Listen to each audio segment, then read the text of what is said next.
السلام علیکم ورحمۃ اللہ وبرکاتہ۔ الحمد للہ رب العالمین،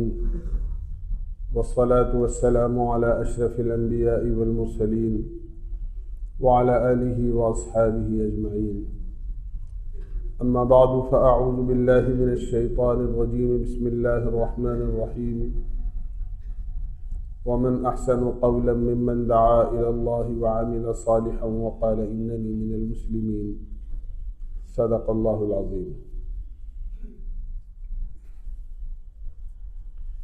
میرے بھائیوں، دوستوں، عزیزوں اور بزرگوں،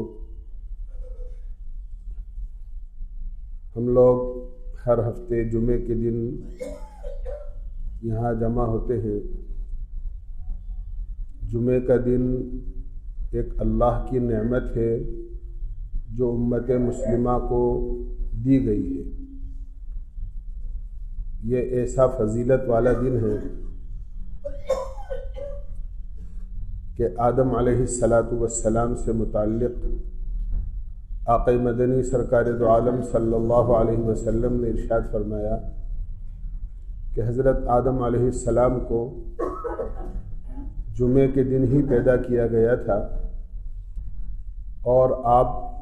جمعے کے دن ہی جنت میں داخل کیے گئے تھے۔ پتہ یہ چلا کہ تخلیق انسانی کی جو ابتدا ہوئی ہے اور انسانیت کا جب وجود دنیا میں ہوا ہے وہ جمعے کے دن ہوا ہے۔ ہر قوم کے لیے ایک دن فضیلت والا ہوتا ہے۔ نصارہ نے اپنے لیے اتوار کو پسند کیا، عیسائیوں نے، یہود نے اپنے لیے جو انتخاب کیا وہ سنیچر کے دن کو کیا۔ اللہ تعالیٰ نے امت مسلمہ کے لیے جس دن کا انتخاب کیا وہ جمعے کا دن ہے۔ اللہ کے نبی علیہ السلام نے ارشاد فرمایا، جمعے کے دن ہر عمل کی فضیلت 70 گنا کر دی جاتی ہے۔ جو عمل عام دنوں میں کیا جاتا ہے اس کا جتنا اجر ملتا ہے، جمعے کے دن اگر اس عمل کو کیا جائے تو اللہ تعالیٰ اس کا ثواب 70 گنا زیادہ بڑھا کر عطا فرماتے ہیں۔ جمعے کے دن کو جمعہ کہتے ہی اس لیے ہیں کہ یہ جمع ہونے کا دن ہوتا ہے۔ اسلام نے آپس میں اخوت، بھائی چارگی، ہمدردی، خیر خواہی کا ایسا سبق دیا ہے اور ایسا نظام بنایا ہے کہ روزانہ 5 مرتبہ مسلمان اپنے محلوں کے اندر جمع ہوں، تاکہ 5 مرتبہ محلے کے لوگ ایک دوسرے سے ملیں، ایک دوسرے کی خیریت معلوم ہو جائے، ایک دوسرے کے ساتھ جمع ہونا ہو جائے۔ لیکن پورا شہر، پوری بستی، پورا علاقہ جمعے کے دن ایک بڑی مسجد جس کو جامع مسجد کہتے ہیں جمع ہو جائے اور پورے شہر کے لوگ ایک دوسرے سے ملیں، سلام کلام، ہمدردی، خیر خواہی، ملنا جلنا، خیریت معلوم کرنا۔ یہ جمعے کا دن ہے ہی اس لیے کہ لوگوں کی اجتماعیت کا اور جمع ہونے کا دن ہے۔ اسی لیے جمعے کی نماز میں جلدی آنے والوں کے بڑے فضائل بیان کیے گئے۔ اللہ کے نبی علیہ السلام نے ارشاد فرمایا، جو شخص جمعے کے دن جمعے کی نماز کے لیے جلدی آتا ہے اور پہلے آتا ہے تو اس پہلے آنے والے کو اللہ کے نام پر اونٹ قربان کرنے کا ثواب ملتا ہے۔ اس کے بعد جو لوگ آتے ہیں انہیں اس سے چھوٹا جانور قربان کرنے کا ثواب ملتا ہے۔ پھر ان کے بعد جو لوگ آتے ہیں انہیں بکری اللہ کے نام پر قربان کرنے کا ثواب ملتا ہے۔ پھر جو لوگ ان کے بعد آتے ہیں فرمایا ان کو مرغی قربان کرنے کا ثواب ملتا ہے۔ پھر اس کے بعد جو لوگ آتے ہیں ان کو انڈا صدقہ کرنے کا ثواب ملتا ہے۔ یہاں تک کہ فرمایا کہ یہ جو کچھ ثواب ہے اللہ کی طرف سے فرشتے مسجد کے دروازے پر کھڑے ہو کر آنے والوں کے نام بھی لکھتے ہیں اور ان کا ثواب بھی لکھتے ہیں۔ اس کے بعد فرمایا اذا خرج الامام، جب امام اپنے حجرے سے نکل کر خطبہ دینے کے لیے ممبر پر آ جاتا ہے تو فرشتے خطبہ سننے کے لیے اپنے رجسٹر کو لپیٹ دیتے ہیں اور وہ خود بھی اس خطبہ سننے میں مشغول ہو جاتے ہیں۔ ان فضائل کی بنیاد پر صحابہ، بزرگان دین، اولیاء کرام بہت پہلے صبح سویرے سے جامع مسجد میں جمعے کی نماز کے لیے آنے کا اہتمام کیا کرتے تھے، اور خاص طور سے کوشش یہ کرتے تھے کہ پیدل چل کر آئے۔ اللہ کے نبی علیہ الصلاۃ والسلام نے ارشاد فرمایا، ایک حدیث کا مفہوم ہے کہ اگر کوئی پیدل چل کر جمعے کی نماز کے لیے آتا ہے تو ہر قدم پر 1 سال کی عبادت کا ثواب اللہ اس کے اعمال نامے میں لکھ دیتے ہیں۔ یہ پیدل آنے والوں کی فضیلت ہے۔ عام نمازوں کے بارے میں تو یہ بات حدیث میں بہت کثرت سے آئی ہے کہ وضو کر کے نماز کی تیاری کر کے مسجد میں جانے والا ایسا ہے جیسا کہ احرام باندھ کر حج کے لیے روانہ ہوتا ہے۔ اس لیے خصوصیت کے ساتھ جمعے کے فضائل احادیث میں بیان کیے گئے۔ اللہ کے نبی نے فرمایا جب جمعے کا دن آئے تو حسب استطاعت زینت اختیار کرو، فرمایا غسل کرو، جسم کی جہاں تک ممکن ہو صفائی کرو، ناخن کاٹو، حجامت بنواؤ، غسل کرنا ممکن نہ ہو کسی عذر و بیماری کی وجہ سے تو وضو کا اہتمام کرو، تمہارے پاس جو اچھے کپڑے ہیں اس کو کپڑوں کو پہنو، خوشبو لگاؤ، مسواک کرو۔ یہ سب چیزیں جمعے کے اہتمام میں اللہ کے نبی علیہ الصلاۃ والسلام نے ارشاد فرمائی۔ ہر مسلمان کو فرمایا ان چیزوں کا اہتمام جمعے کے لیے کرنا چاہیے۔ یہاں تک کہ یوں فرمایا کہ اگر کوئی مسلمان جمعے کے لیے مسجد میں آتا ہے اور کسی مسلمان کو تکلیف نہیں پہنچاتا، اور تکلیف کا مفہوم بھی اللہ کے نبی نے واضح فرما دیا، فرمایا اگر وہ اس طرح نہیں آتا کہ دیر میں آئے اور لوگوں کی گردنیں پھلانگتا ہوا اور لوگوں کے کندھوں کو انگالتا ہوا اگلی صفوں میں بڑھنے کی کوشش کرے، پہلے تو نہیں آیا لیکن دیر سے آیا اور لوگوں کی گردنیں پھلانگتا ہوا آگے کسی صف میں گھسا، تو پہلی تکلیف تو یہ دی کہ لوگوں کی گردنیں پھلانگی، اور دوسری تکلیف یہ دی کہ 2 آدمیوں کے درمیان اتنی گنجائش نہیں تھی کہ آدمی بیٹھ سکے، ان کے درمیان گھس کر بیٹھا تو دونوں کو تکلیف دی۔ اللہ کے نبی نے فرمایا کہ اگر کوئی ایسا کام نہیں کرتا ہے تو اللہ تعالیٰ گزشتہ جمعے سے لے کے اس جمعے تک جتنی اس کی غلطیاں اور گناہ ہوتے ہیں اللہ سب کو معاف کر دیتا ہے۔ لیکن اگر کوئی ایسا کام کرتا ہے، اللہ کے نبی علیہ الصلاۃ والسلام نے ایک آدمی سے کہا تم نے جمعے کی نماز نہیں پڑھی، تو وہ کہنے لگے کہ اللہ کے نبی آپ نے مجھے جمعے کی نماز میں نہیں دیکھا، میں تو جمعے کی نماز میں شریک تھا۔ اللہ کے نبی علیہ الصلاۃ والسلام نے ارشاد فرمایا تمہیں دیکھا، لیکن میں نے یہ دیکھا کہ تم لوگوں کی گردنیں پھلانگ کر آگے بڑھ رہے تھے، تو پہلی چیز تو یہ کہ تمہیں گردنیں پھلانگنے کا گناہ ہوا، اور جمعے کی نماز میں شرکت کرنے والوں میں تمہارا نام اللہ کے یہاں نہیں لکھا گیا۔ اسی لیے آپ نے فرمایا کیا بات ہے، میں نے تمہیں جمعے میں نہیں دیکھا۔ یعنی اس کا مطلب یہ تھا کہ جمعے میں آنے والوں کے جو فضائل فرشتے دروازے پر کھڑے ہو کر لکھتے ہیں اپنے رجسٹر میں، تمہارا نام اس فہرست کے اندر اور اس لسٹ کے اندر نہیں آیا، اس لیے کہ تم مسجد میں تو آئے لیکن تم نے آ کر لوگوں کو تکلیف پہنچائی۔ بعض لوگ تو مسجد میں آتے ہی نہیں ہیں اور آنے سے پہلے کچھ لوگوں سے یہ کہہ دیتے ہیں کہ میرے لیے کپڑا رکھ دینا۔ آپ دیکھیں رمضان کے جمعوں میں یا عام جمعوں میں بھی بعض مرتبہ جو ٹوپیاں مسجد میں، ہم تو اپنی یہاں کوشش یہ کرتے ہیں کہ یہ ٹوپیاں نہ رکھی جائیں، ہر آدمی اپنی ٹوپی اپنے پاس لے کر آئے، لیکن پھر بھی کہیں سے کوئی ٹوپی مل جاتی ہے کسی کو تو صفوں میں بجائے آدمی کے ٹوپیاں رکھی ہوئی ہوتی۔ ٹوپی صف میں رکھنے کی چیز ہوتی ہے، ہم خود سوچیں یہ کوئی صف میں رکھنے کی چیز ہے؟ اور کچھ نہیں ملتا تو آدمی قرآن کریم کو یا خالی رحل کو جگہ روکنے کے لیے اپنے ساتھی کے رکھ دیتا ہے۔ کسی نے فون کر دیا کہ صاحب میرے لیے جگہ رکھ لینا، اب کوئی چیز نہیں ہے تو قرآن کریم کی رحل اور اس پر قرآن کریم، کہ کون ہٹا سکتا ہے قرآن شریف، یعنی گویا قرآن شریف کو جگہ روکنے کے لیے استعمال کیا جا رہا ہے۔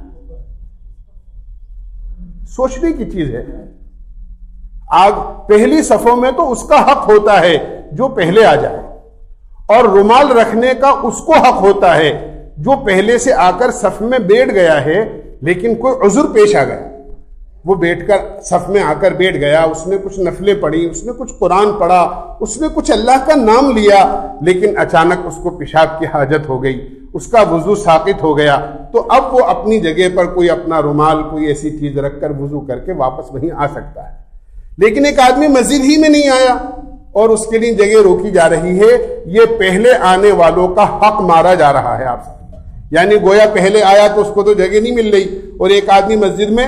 آیا ہی نہیں ہے اس کے لیے جگہ روک لی گئی۔ اس کا فیصلہ آدمی کو خود اپنے ضمیر سے کرنا چاہیے، کیا ایسا میں جو کر رہا ہوں صحیح کر رہا ہوں یا غلط کر رہا ہوں۔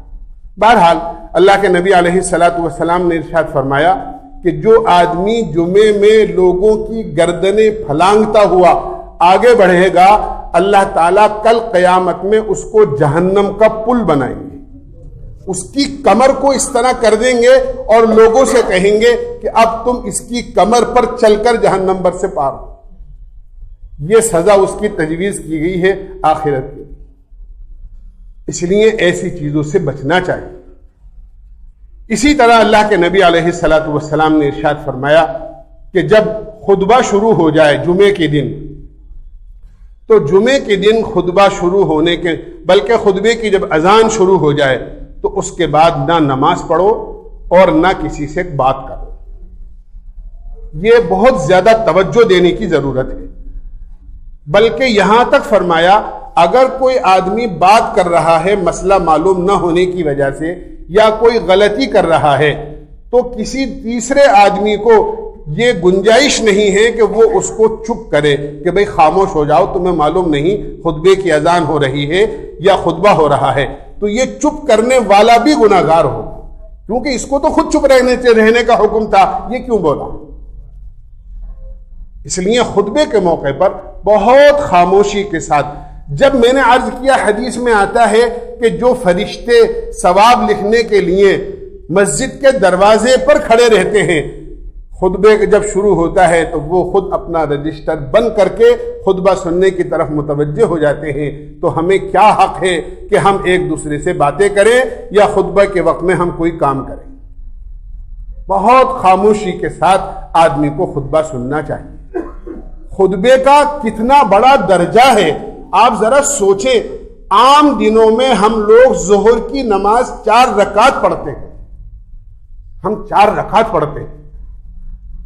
اللہ نے جمعے کے دن خطبے کی وجہ سے ان 4 رکعتوں کو 2 کر دیا کہ جمعے کے دن 4 رکعت نہیں پڑھی جائیں گی بلکہ 2 رکعت پڑھی جائیں گی، مزید جو 2 رکعت کم کی ہیں اس کے بدلے میں یہ 2 خطبے متعین کیے گئے۔ یہ 2 رکعتیں جو کم ہوئی ہیں ان کی جگہ 2 خطبے متعین ہوئے ہیں۔ جیسے نماز میں ایک دوسرے سے باتیں کرنا بالکل مناسب نہیں ہے اور نماز ختم ہو جاتی ہے، اس طرح خطبے میں کس طرح جائز ہو سکتا ہے کہ ہم ایک دوسرے سے باتیں کریں یا کوئی دوسرا کام انجام دیں؟ اس لیے خطبے کی اہمیت کو بھی سمجھنا چاہیے۔ اسی کے ساتھ ساتھ اللہ کے نبی علیہ الصلوۃ والسلام نے ایک بات اور ارشاد فرمائی کہ جمعے کا دن جب ہوا کرے تو تم مجھ پر کثرت سے درود شریف پڑھا کرو۔ جو جمعے کے دن کثرت سے مجھ پر درود پڑھے گا میں قیامت میں اس کی شفاعت کروں گا۔ اللہ کے نبی علیہ الصلوۃ والسلام کی شفاعت اس آدمی کو نصیب ہوگی جو جمعے کے دن کثرت سے درود پڑھے گا۔ بعض درود شریفوں کے بارے میں تو بڑے فضائل وارد ہوئے ہیں۔ ایک حدیث میں آتا ہے عصر کی نماز آدمی جماعت کے ساتھ پڑھے اور اپنی جگہ سے اٹھنے سے پہلے اللہم صلی علی محمد النبی الامی وعلی آلہ وسلم تسلیما، اس درود شریف کو 80 مرتبہ پڑھتا ہے تو اللہ 80 سال کے اس کے گناہ معاف کر دیتا ہے۔ یہ درود شریف کہ آدمی جمعے کے دن کثرت سے درود شریف کا اہتمام کرے۔ قیامت میں اللہ کے نبی کی شفاعت کے بغیر کام نہیں چلے گا۔ اللہ کے نبی کی شفاعت کو حاصل کرنے کے لیے آدمی کو چاہیے کہ جمعے کے دن ایک مخصوص مقدار متعین کرے کہ اتنی مرتبہ تو مجھے یقیناً درود شریف پڑھنا ہی پڑھنا ہے۔ اسی طرح میرے بھائیوں، دوستوں، بزرگوں، جمعے کی نماز چونکہ آدمی بہت پہلے اس کا اہتمام کرتا ہے، حکم ہے، اسی لیے آپ دیکھیں جمعے کی نماز میں بلانے کا کس قدر اہتمام ہے کہ عام نمازوں، فجر کی نماز تو غفلت کی حالت کے موقع پر ہوتی ہے کہ آدمی سویا ہوا ہوتا ہے اور غفلت سے لوگوں کو جگانا ہوتا ہے، اس کے باوجود صرف ایک اذان ہے، 2 اذان نہیں ہے، ایک اذان کہ ایک اذان دو فجر میں اور سب لوگوں کو مسجد میں بلاؤ۔ حالانکہ وہ غفلت کا وقت ہوتا ہے، سونے اور نیند کا وقت ہوتا ہے، لیکن اس وقت بھی 2 اذانیں نہیں رکھی گئی۔ لیکن جمعے کی نماز کا دوپہر کا وقت ہوتا ہے،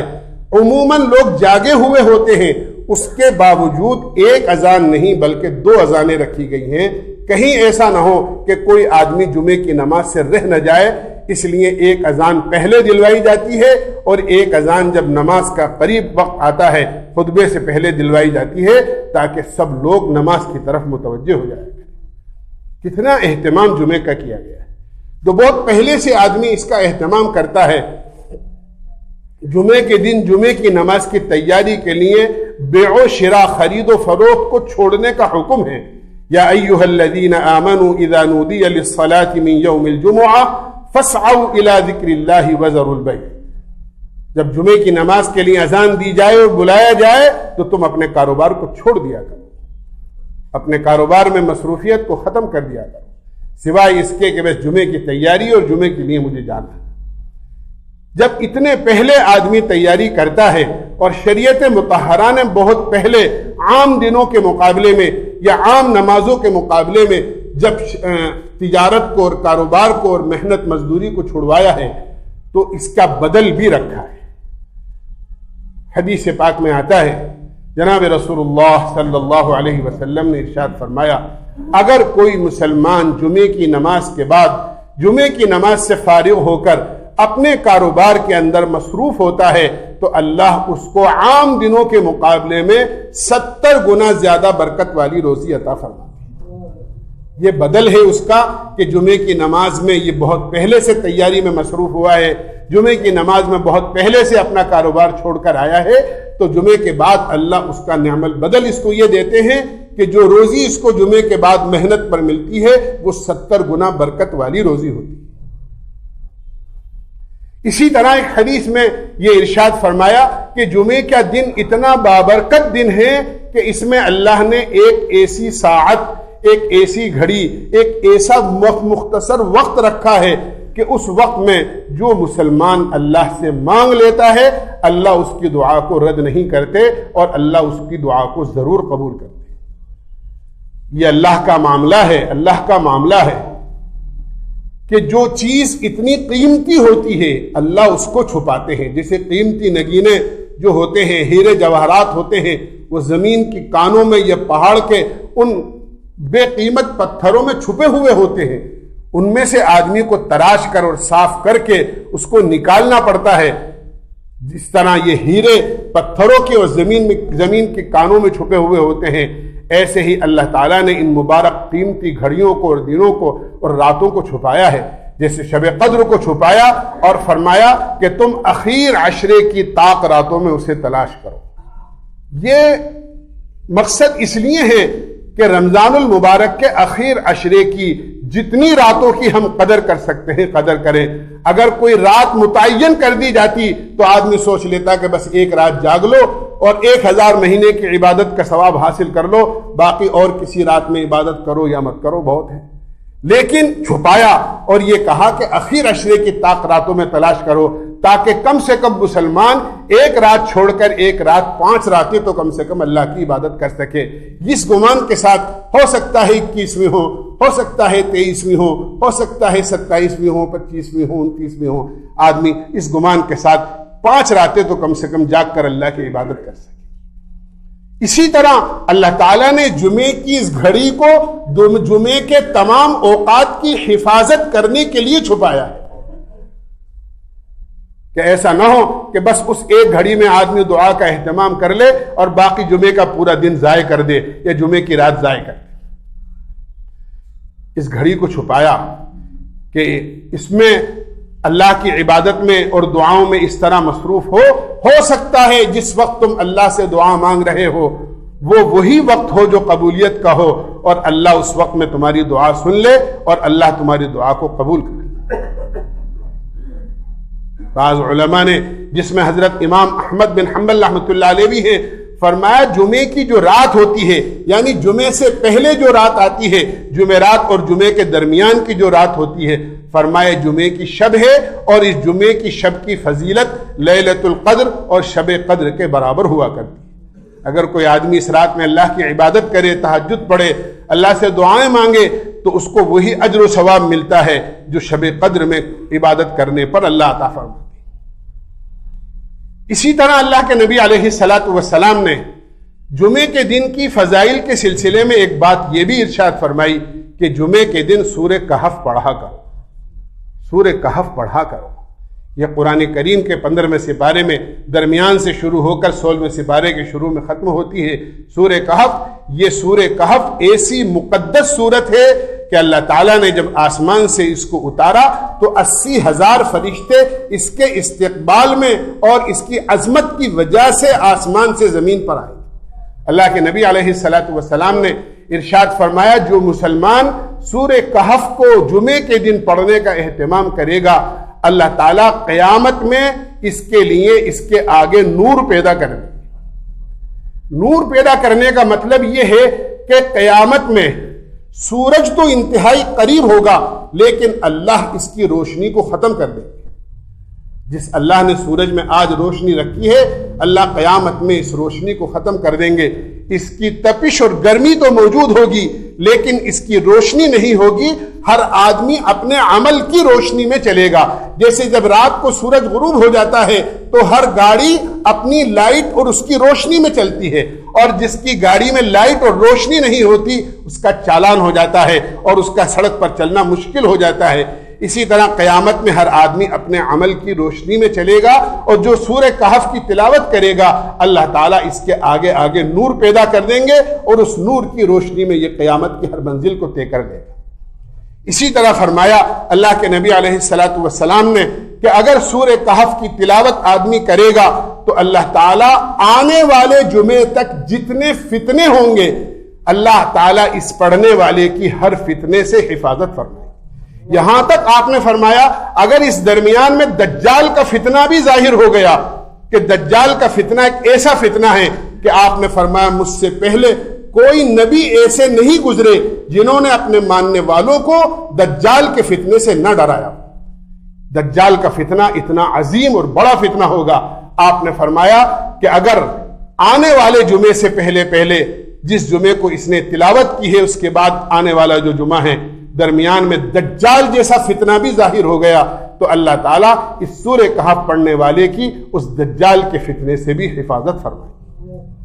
اس لیے یہ اعمال ہیں یہ فضائل ہیں جمعے کے دن کے. خاص طور سے ہم آتے ہیں لیکن خالی ذہن کے ساتھ آتے ہیں. مسجد میں جلدی آنا چاہیے اور کوشش یہ کرنا چاہیے کہ ہم اپنی سواریاں چھوڑ کر قریب کے لوگ دور کے لوگ ہیں مجبوری کی بات ہے ورنہ قریب کے لوگ پیدل چل کر آئیں تاکہ زیادہ ثواب ہمیں حاصل ہو. یہاں آنے کے بعد ادھر ادھر کی باتوں میں لگنے کے بجائے ہم ذکر میں تلاوت میں اللہ کی یاد میں نوافل کے اہتمام میں اور اللہ توفیق دے اور موقع ہو اور وقت ہو تو ہمیں صلاۃ التسبیح کا اس دن اہتمام کرنا چاہیے۔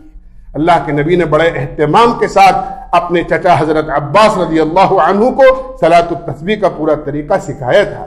اس لیے ہمیں موقع ہوتا ہے جلدی آنے والوں کے لیے کہ ہم صلاۃ التسبیح کا اہتمام کریں۔ اللہ ہمیں سمجھنے کی اور عمل کی توفیق نصیب فرمائے۔ وآخر دعوانا